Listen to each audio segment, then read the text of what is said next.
امیرالمؤمنین علیه السلام به پسرشان محمد حنفیه گفتن که تواضعک، تو باید، تو که این پسر من هستی، و محمد حنفیه واقعا سید بود، پسر امام رضا علیه امیرالمؤمنین علیه السلام بود، تو باید تواضع داشته باشی به خاطر اینکه پسر من هستی و این تواضع تو تواضع تو بهتر از سیادت توست.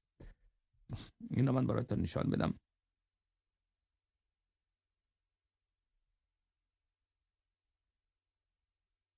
تا بعد یک دو روایت براتون بخورم در فضائل سادات.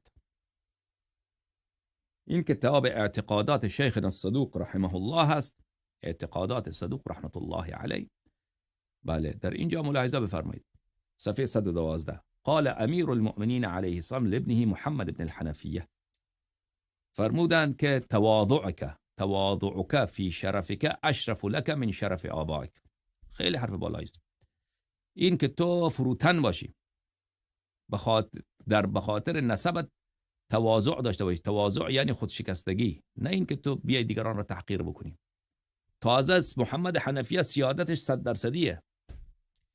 سیادت حسن نصرالله و کسانی که امثال حسن نصرالله اینا مشکوک جانم، مشکوک تو واقعا سید هستی، خامنه‌ای سید هست یا نیست، امام سیاه سرش زده. حالا این واقعا سیده، شاید باشه شاید نباشه، ما نمیدانیم جانم. خب آنچه که مهمه تواضعک فی شرفک اشرف لک من شرف آباک. این تواضع و فروتنی از شرف سیادت بالاتره، عظیمتره، از شرف این که تو از نسل منی، از ذریه منی. و حضرت امام جعفر صادق علیه السلام فرمود ولایتی لامیر المؤمنین علیه السلام احب الی من ولادتی من. و این صریحه که ولایت اهل بیت علیهم السلام، این که آدم شیعه اهل بیت علیهم السلام باشه، این اشرف بالاتر مقامش از سید بودن.